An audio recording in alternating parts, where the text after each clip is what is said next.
Nós temos olhado nas últimas 2 semanas sobre um livro que fala sobre relacionamentos líquidos, e a gente está vendo os seus efeitos em várias áreas da nossa vida, espiritualidade, família, e hoje nós vamos ver como isso afeta nós como comunidade cristã.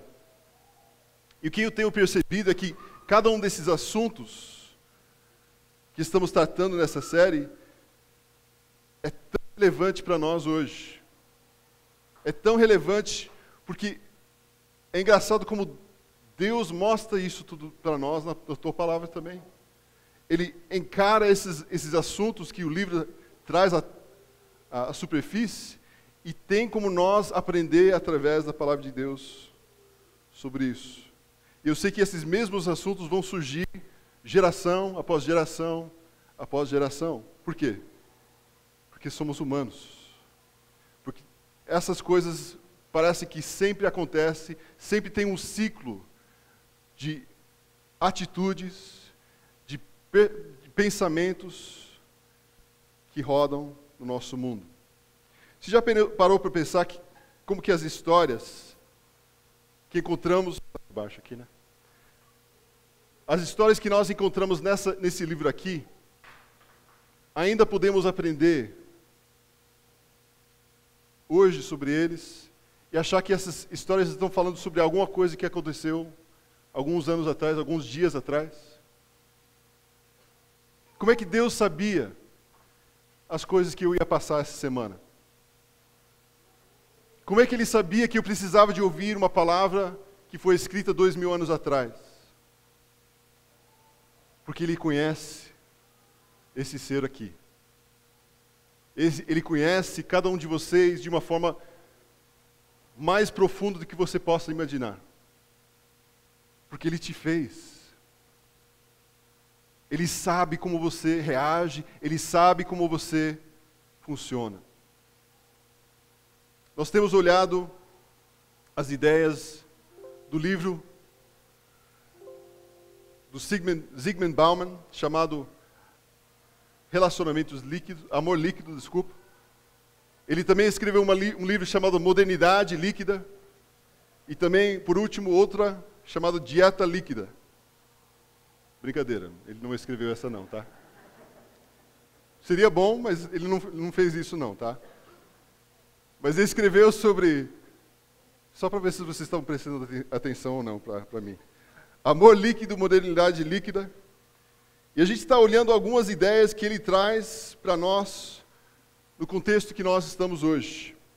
A ideia por trás disso tudo é que não existe nada sólido ou consistente nessa cultura contemporânea. Tudo é líquido, tudo é móvel. Você não pode ser fixado em alguma coisa só. Hoje nós vamos olhar os efeitos desses relacionamentos no nosso contexto aqui de comunidade. Comunidade cristã. Ou melhor, como discípulos de Cristo, como isso afeta cada um de nós. Queria olhar 2 exemplos com vocês hoje à noite. Primeiro, esse cara chamado Edward Snowden. Algum de vocês já ouviu falar sobre ele? Aparece bastante nos jornais. Ele trabalhava pela CIA americana e a NSA, que conheciam muita coisa de fundo que eles faziam. E ele vazou informações sobre o governo americano, que eles conseguiam vigiar tudo que você está fazendo no seu celular hoje. Vocês que estão aqui no celular, eles estão te vendo, os americanos estão te vendo, sim. Sabem exatamente aonde você visita, o que você está falando, o que você está fazendo. Estão vendo cada um de vocês. Não esse americano, os outros americanos, tá? Mas ele vazou essa informação e foi um escândalo americano. Ele saiu dos Estados Unidos e foi para a Rússia. E era controvérsia aqui no Brasil também, por quê? Porque no Brasil ele falou, os americanos estão olhando o que vocês estão fazendo aqui também. Estão olhando tudo que está acontecendo, eles estão de olho em você. Estavam de olho Para quê? Eles falavam para a nossa segurança. Eles estão te olhando para eles se sentirem mais seguros. A questão é, até que ponto podemos ser lesados na nossa individualidade para o bem ou segurança maior? Essa é a questão, muitas vezes, que a gente tem que fazer em relação a isso. Outra história. Rafinha. Ano passado foi convocado para jogar nas eliminatórias de 2018. Para a Copa de 2018, desculpa. Ele disse o quê? Não quero. Eu não quero jogar pela seleção brasileira. Eu quero me naturalizar alemão e jogar pela seleção alemã.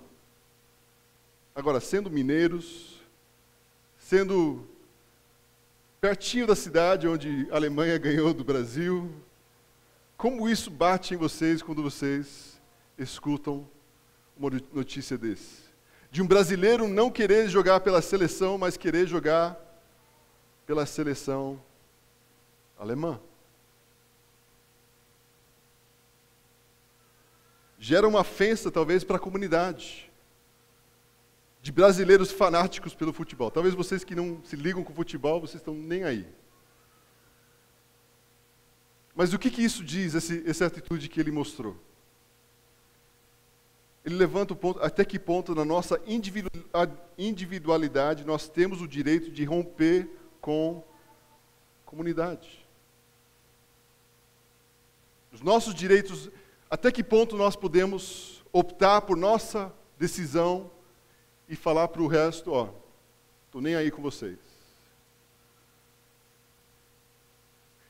Isso gera o dilema do homem contemporâneo. Qual é? Primeiro, de segurança. Por um lado, nós queremos o quê? Segurança da comunidade, de sentir que nós estamos seguros, todo mundo junto. Você que mora num condomínio fechado, vocês optam pelo quê? Pela segurança de uma comunidade de pessoas que estão juntos para se proteger contra as pessoas que estão fora. Mas isso faz o quê? Te priva de algumas coisas. Restrições à sua individualidade. Você opta pela comunidade, mas você é restrito porque você tem que seguir todas as regras que eles têm no condomínio. O dilema também mostra sobre a nossa liberdade. Somos parte de uma cultura que desde criança nós somos incentivados a viver a partir de nós mesmos. O importante é ser você mesmo. O importante é descobrir quem você é. Liberdade é sinônimo de falar o que você quer, agir da forma que você quiser, pensar do jeito que você quiser, sem prestar contas a ninguém.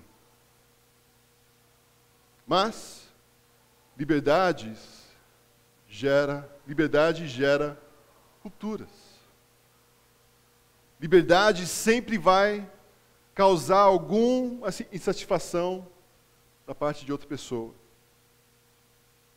Falar, agir e pensar do jeito que queremos, naturalmente gera rupturas em relacionamentos.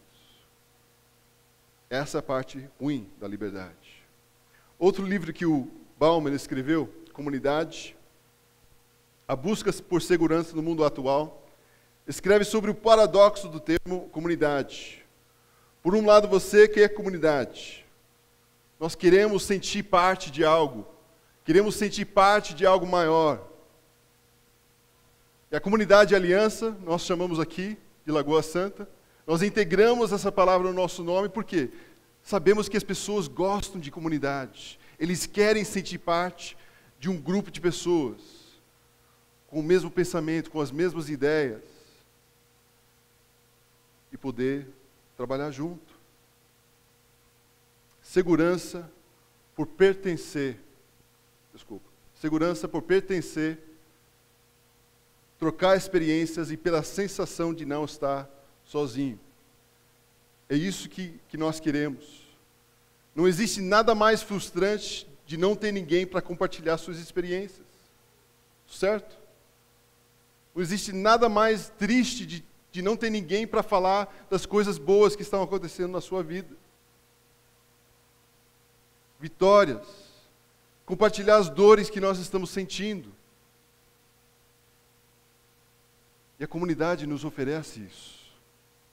A comunidade nos traz o conforto nesse sentido. Por outro lado, ameaça a uma das maiores conquistas do homem contemporâneo, a liberdade individual. Pessoas querem frequentar uma igreja que tem uma boa palavra, uma boa música, mas é só isso. Não querem se tornar membros dessa igreja, dessa comunidade. Por quê? Porque no momento que eles se tornam membros de uma comunidade, já o pastor vai bater na porta deles, você não foi na igreja no domingo. Precisamos de alguém para fazer isso na igreja. Esse é o pensamento das pessoas sobre comunidade. Por quê? Porque eles querem a sua liberdade. E comunidade ameaça essa ideia de liberdade. Pessoas querem compartilhar a vida com o sexo oposto. Mas eles não querem o quê? Compromisso, que a gente falou na semana passada, do casamento. Eles não querem ter que dedicar a alguma pessoa pelo resto das suas vidas. Eles preferem ter a liberdade individual de escolher quando e como eles podem romper com esse compromisso. A palavra comunidade gera anseio quando ouvimos isso. Eu não sei como a comunidade soa quando você escuta ela. Se é uma coisa boa ou uma coisa ruim. Mas por que nós temos tanto medo dessa palavra?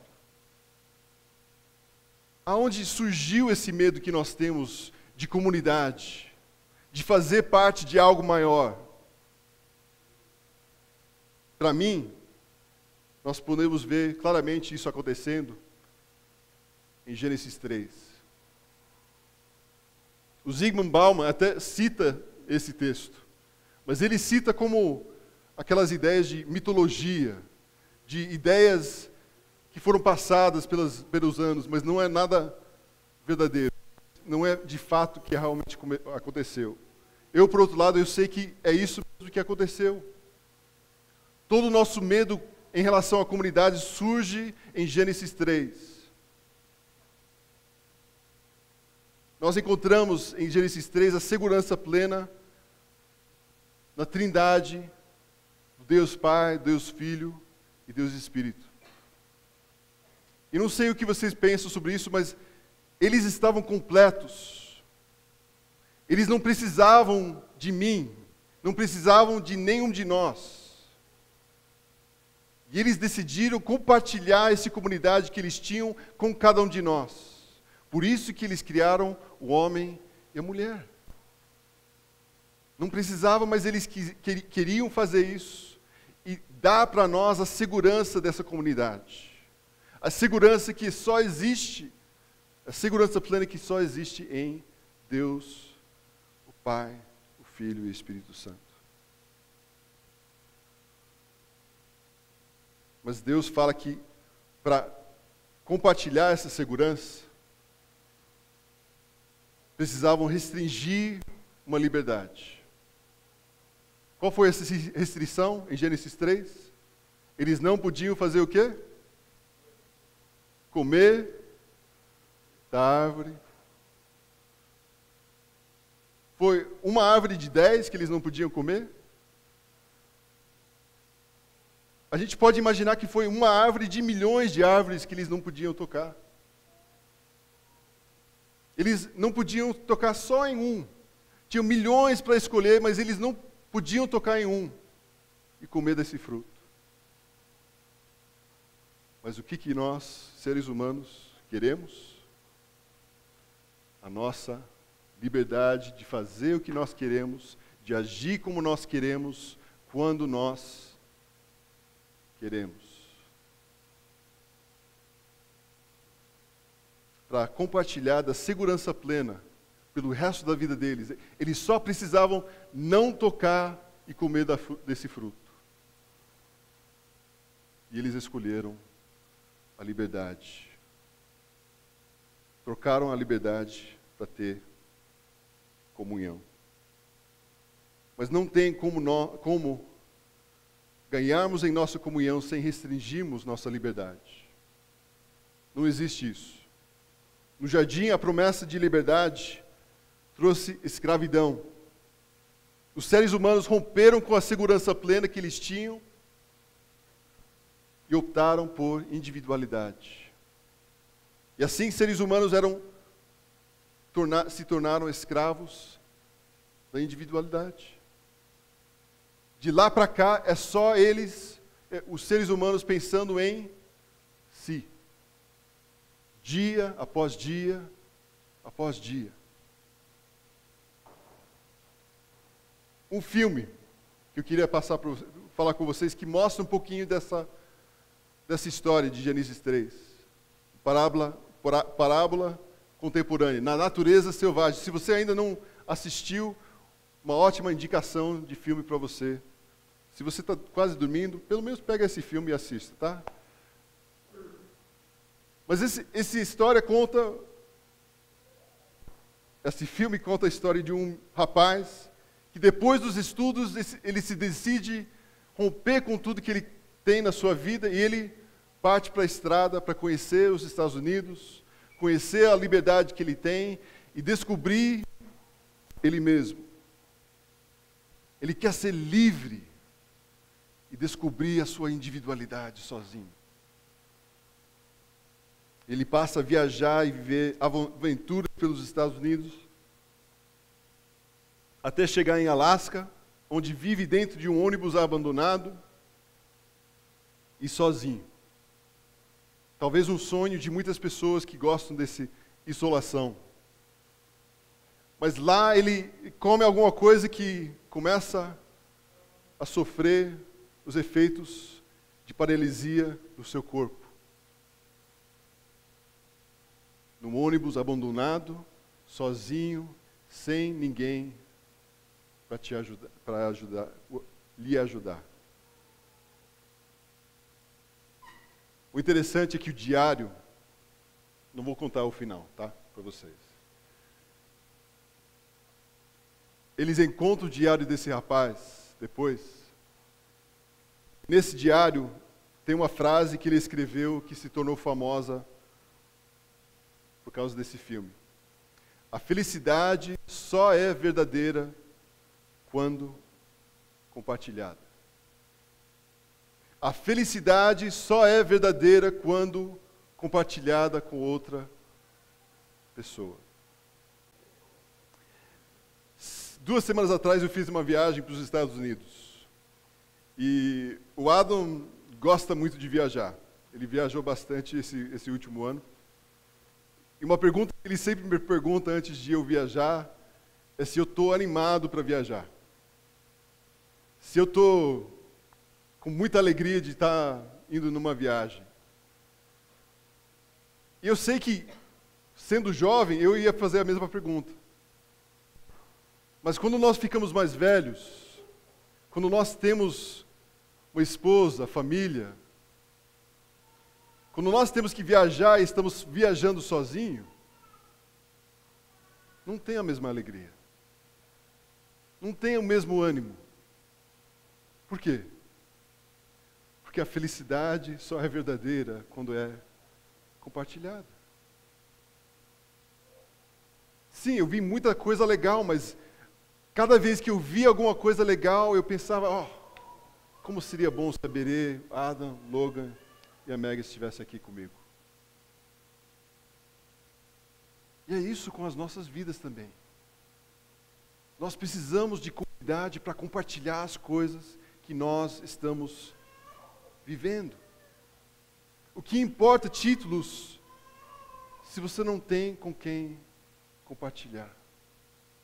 O que importa vitórias na sua vida profissional se você não tem com quem compartilhar?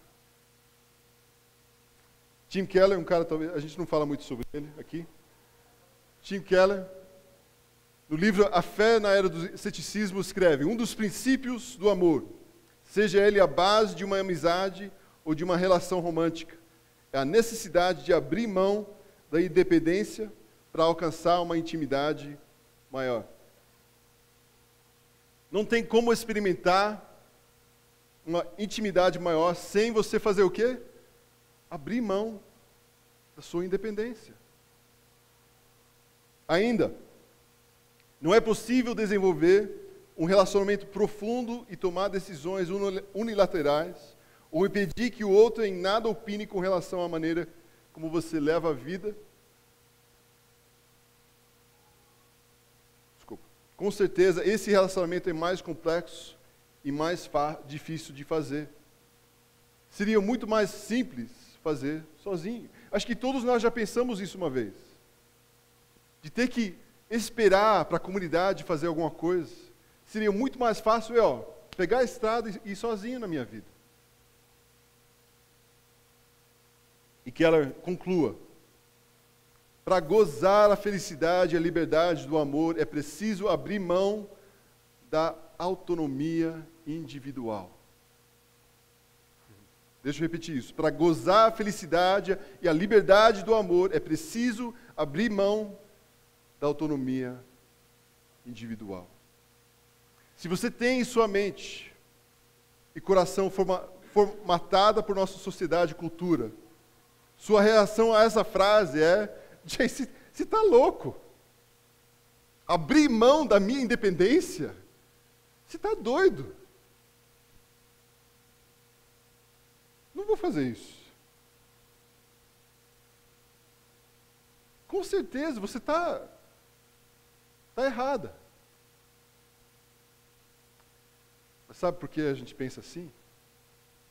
Nós somos uma cultura desenvolvida ao longo do século XX pela maldição Freud,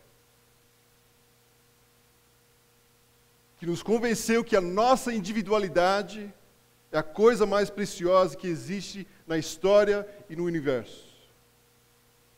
Essa é a verdade. Por causa dessa maldição freudiana, estamos sofrendo no nosso país uma das piores crises sociais e políticas. Porque homens e mulheres são incapazes de tomar decisões éticas baseado no bem da comunidade.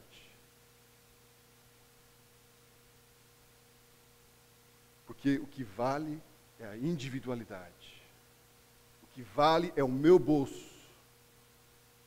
O que vale é o meu futuro. E isso está acabando com o mundo, não só o Brasil, o mundo. Famílias diariamente deixam de existir porque homens e mulheres são incapazes de sacrificar pela comunidade, pelo grupo familiar. Porque estão condicionados ao quê? Agir na individualidade. Eu vou fazer o que é bom para mim. Você já pensou sobre isso? Não é só a individualidade dos políticos, não. É a individualidade do ser humano que causa tudo isso. Não conseguimos construir comunidade no casamento. Pessoas têm criado formas de casamento para que eu tenha alguém para dormir junto e ter sexo, mas não preciso compartilhar a vida com essa pessoa. Criar comunidade cristã está sendo cada vez mais difícil também. Você acha que é fácil juntar pessoas diferentes cada semana? Conversar com pessoas que muitas vezes estão pensando em si mesmo? Eu falando isso? Nos tornamos o quê? Consumidores de igreja. Queremos que a igreja cuide do quê? Das minhas necessidades. Eu vou numa igreja que trata os meus problemas. E não pensamos do bem da comunidade. Por quê? Nós fomos formatados assim, gente. Com essa maldição do Freud, falando em nossas mentes, que o eu é acima de qualquer outra coisa. O que vale sou eu e que o grupo se...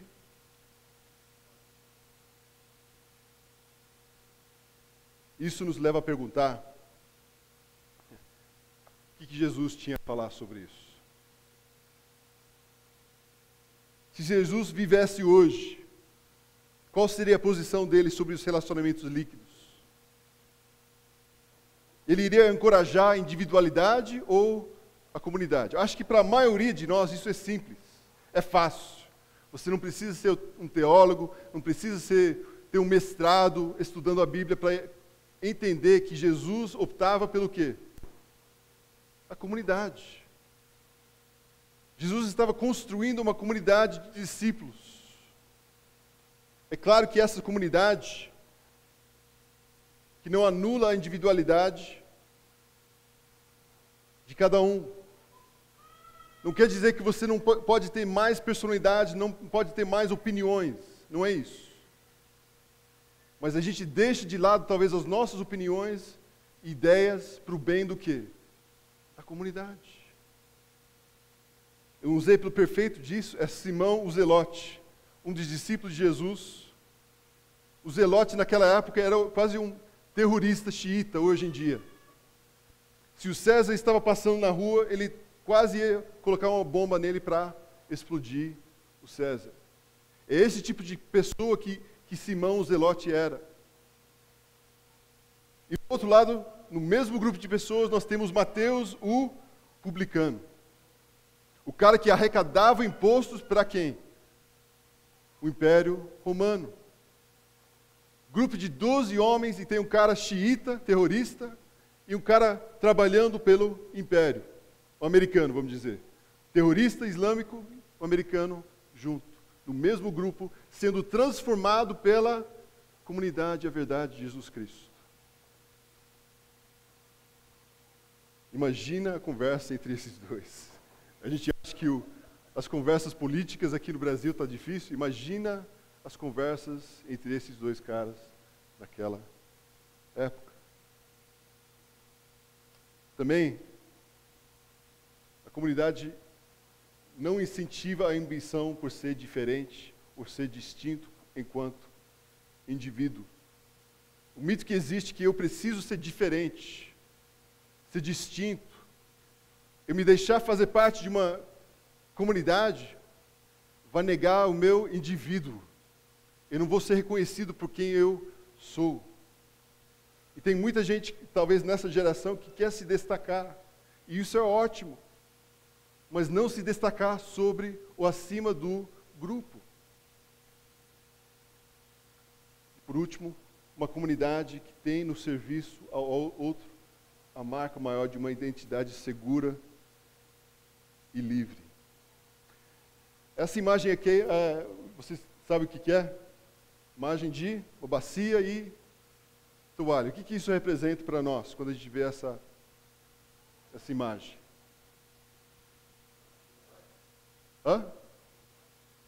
Humildade. Lavar os pés de outra pessoa. E quando a gente pensa sobre esse ato de lavar os pés de uma outra pessoa,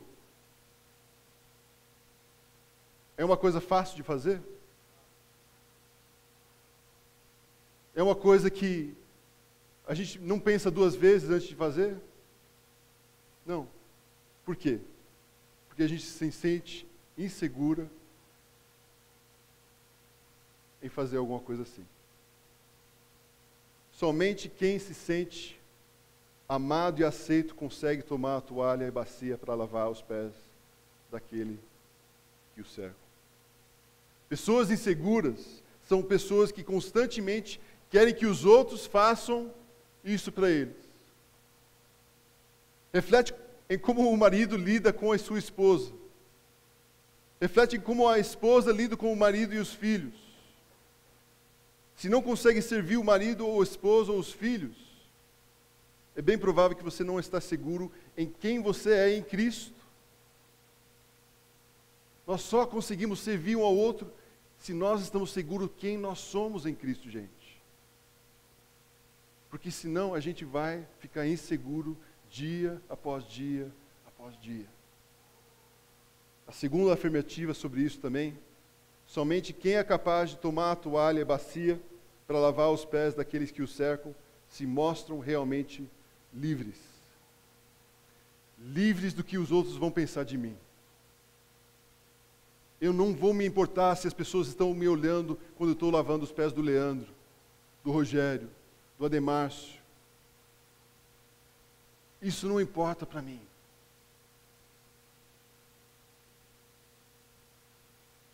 Quem for seguro em quem eles são em Cristo Jesus, serão livres para amar outros e servir outros. E eu acho que isso é talvez um dos pontos chaves para nós hoje à noite, gente.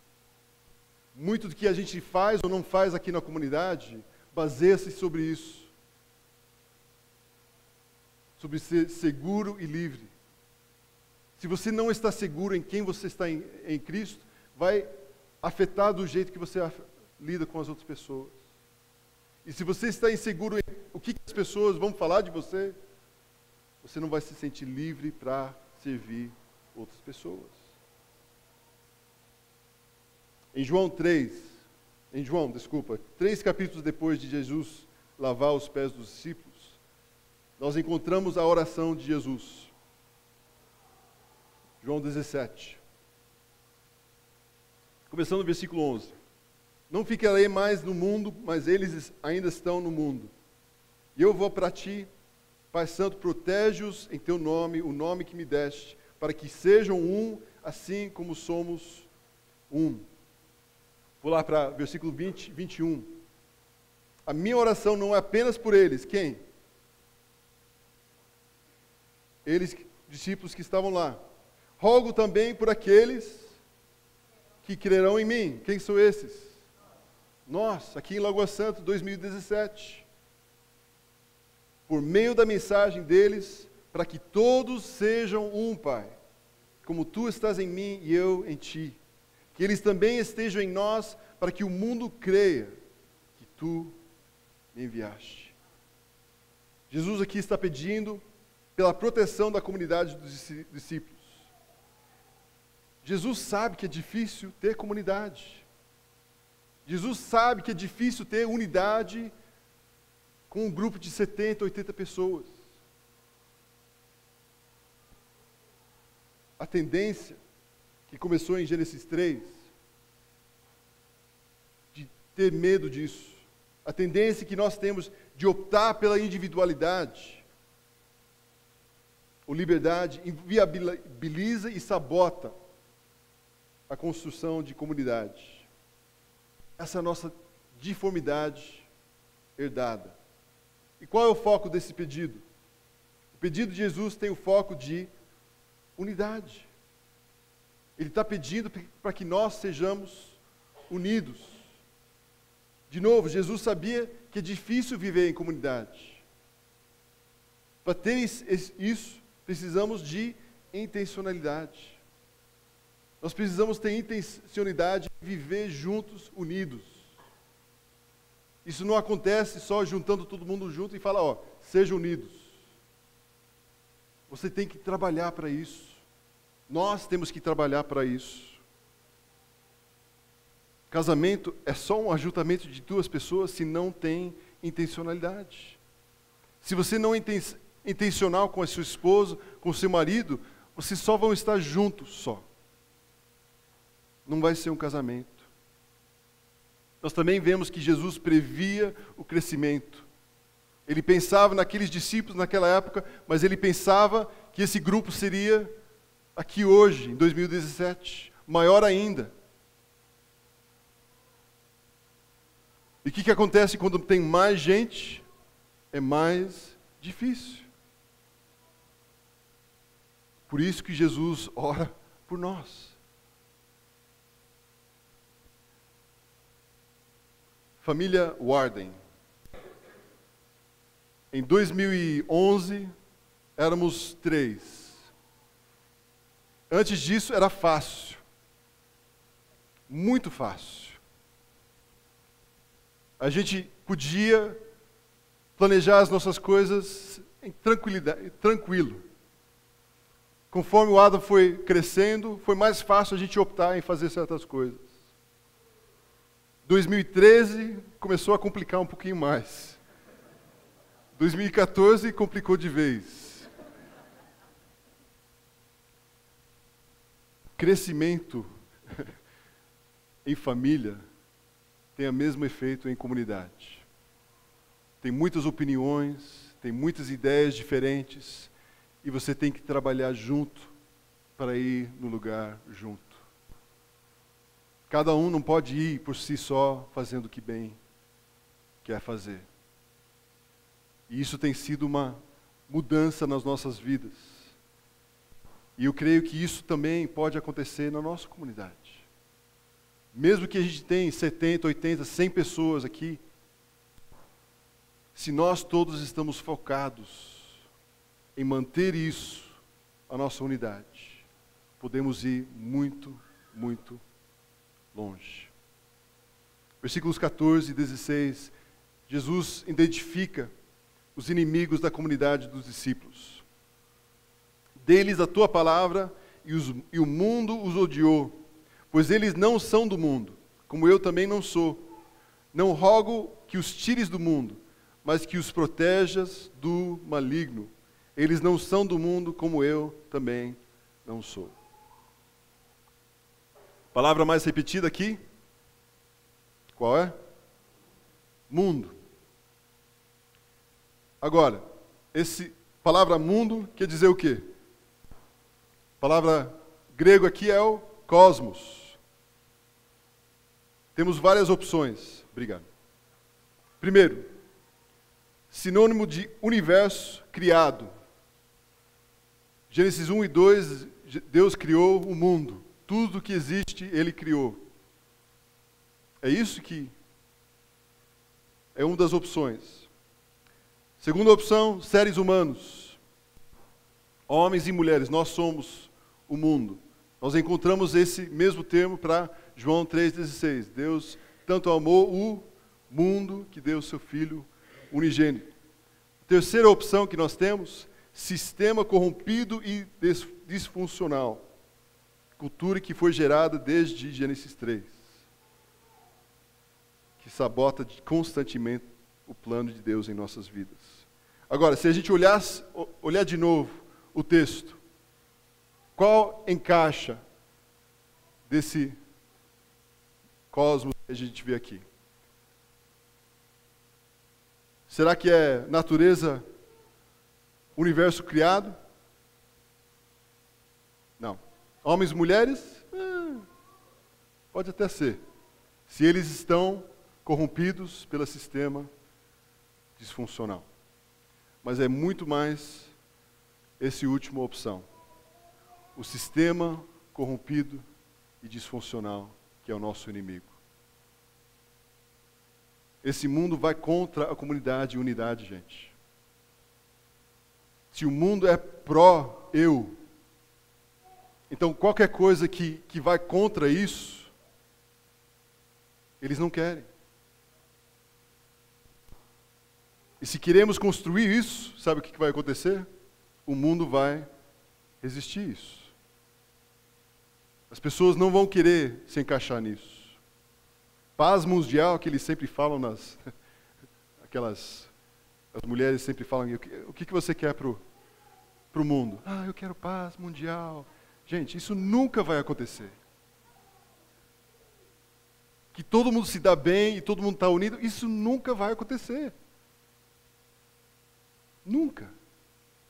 Por quê? Porque somos seres individuais. Esse mundo vai contra a comunidade e unidade. Eles não são do mundo. Essa frase é meio esquisita aqui. Eles não são do mundo. Então quer dizer que eles são extraterrestres. E tem muita gente que fala isso, crente que fala, eu não sou desse mundo. E as pessoas acham que ele veio numa nave espacial, foi colocado aqui e está vivendo aqui no nosso meio. Não é isso. Quando ele fala, eu não sou desse mundo, é que eu não, o quê? Penso da mesma forma que o mundo. Eu não sou desse sistema disfuncional, corrompido e disfuncional. Eu não tenho essa mesma mente. Os discípulos são diferentes no jeito, não só no jeito de pensar, de agir, mas também de mostrar para as outras pessoas Deus. O inimigo que encontramos é essa mentalidade de individualidade, sem pensar na comunidade, sem pensar no coletivo. É difícil isso porque o sistema está corrompido. E não é só o sistema político, mas o sistema do mundo inteiro. Segundo inimigo, dois inimigos. Primeiro, o mundo. Segundo, o maligno. Personalidade. A pessoa que é também chamado diabo. Essa pessoa que está andando ao redor como leão, procurando a quem possa devorar. Ele quer acabar com o seu casamento. Ele quer te convencer da sua individualidade. Ele quer te convencer que os seus filhos não são importantes. Ele quer te convencer que a família não é tão importante hoje em dia. Ele quer que você seja usado para destruir a unidade até dessa comunidade. Domingo não é importante. Juntar com outras pessoas, eu faço isso outra vez. Ele quer minar a nossa comunidade também. E, gente, ele não dorme. Ele está sempre observando, sempre olhando para pular em cima de uma oportunidade para acabar com pessoas unidas. Seja o seu casamento, seja a sua família, ou seja a igreja. Jesus lança os alicerces da comunidade dos discípulos. Versículo 17 a 19.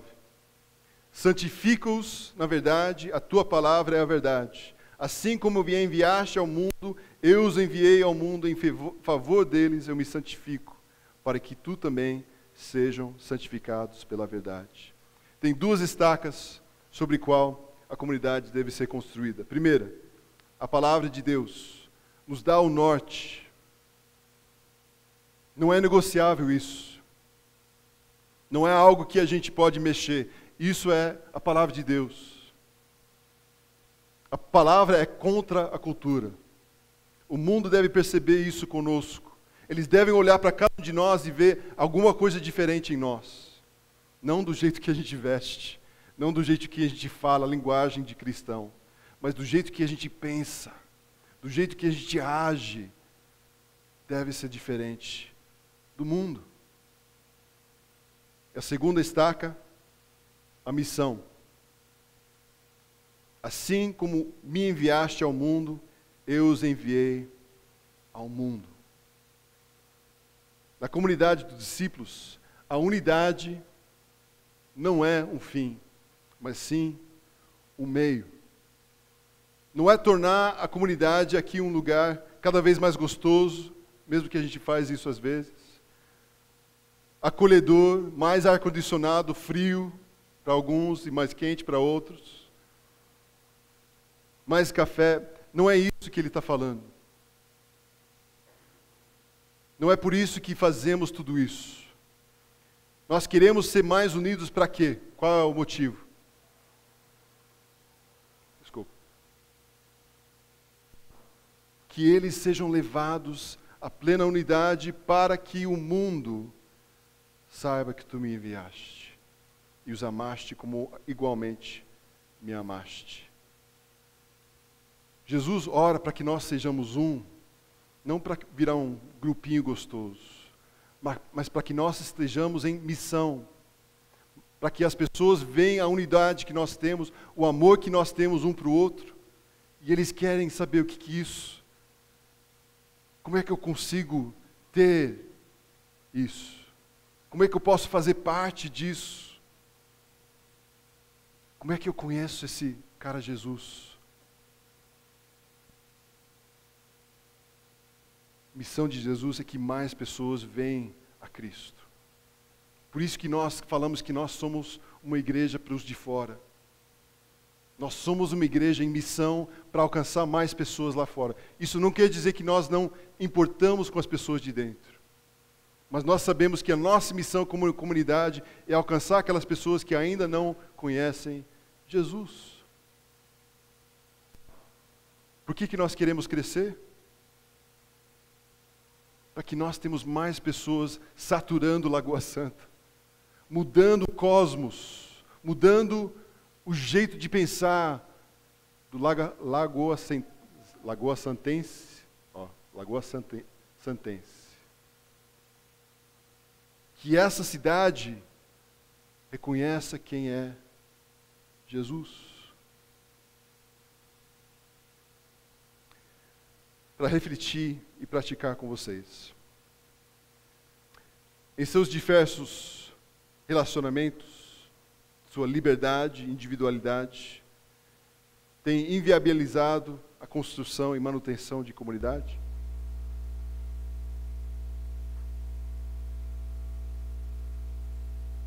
O seu desejo individualista está impedindo você de ter um casamento mais profundo? Gente, isso é importante para aplicar nas nossas vidas diretas.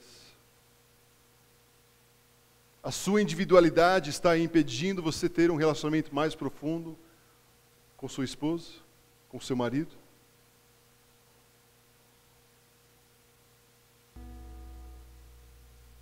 Na sua individualidade, você está rompendo o seu relacionamento com seus pais? Na sua individualidade, sua busca por conforto e desejos próprios está inviabilizando comunidade e relacionamentos profundos aqui na comunidade de aliança? Essas foram as perguntas difíceis que eu tinha que fazer essa semana. Quais são os desejos do Jay que está impedindo o meu relacionamento com o Berê? Quais são as atitudes do Jay que está impedindo o meu relacionamento com Adam, Megan e Logan?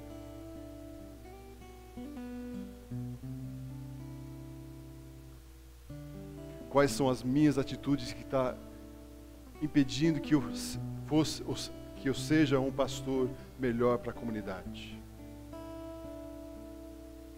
Nós não somos imunes disso, tão pouco também.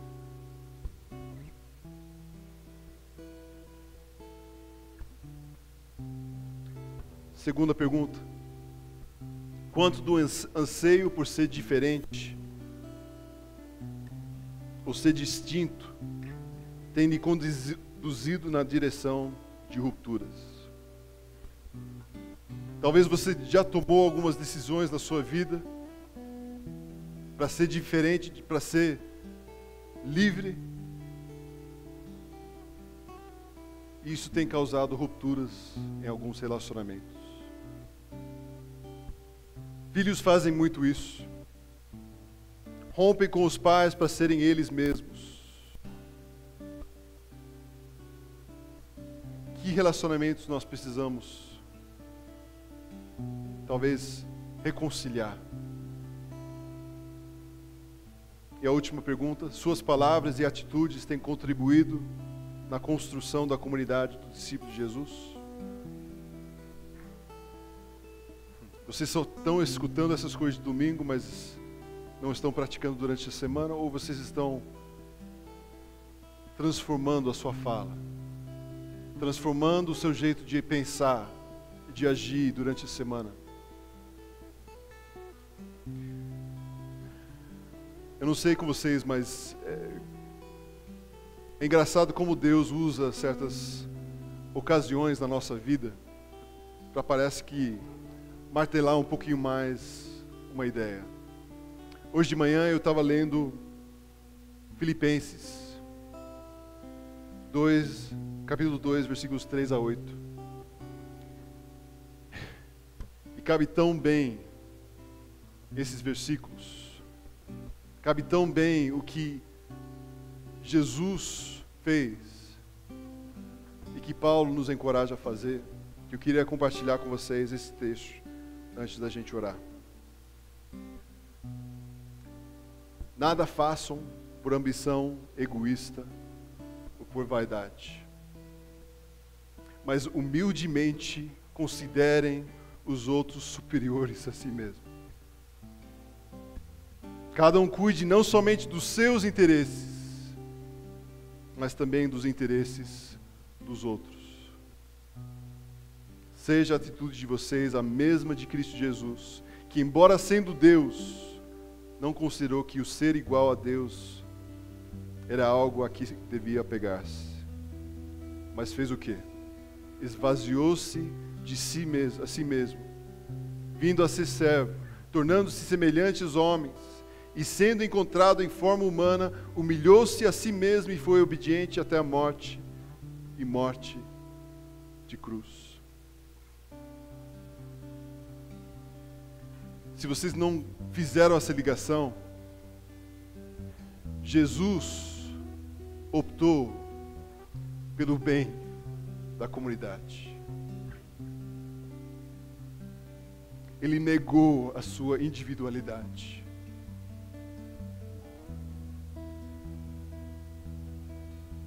E morreu por cada um de vocês.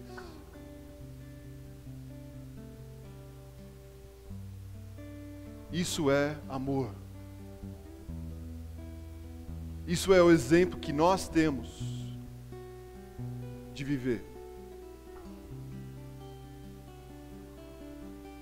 O que eu mais adoro na pessoa de Jesus é que ele não só fala palavras boas, mas ele põe em prática. Ele age da mesma forma. Então, meu desafio para nós hoje é que a gente comece a pensar quais são as nossas atitudes individuais que estamos segurando, que talvez precisamos abrir mão e falar: eu quero o bem da minha esposa, dos meus filhos, da minha cidade, da minha igreja, da minha nação. Pai, obrigado por essa noite. Obrigado que o Senhor mostrou tudo em sua vida.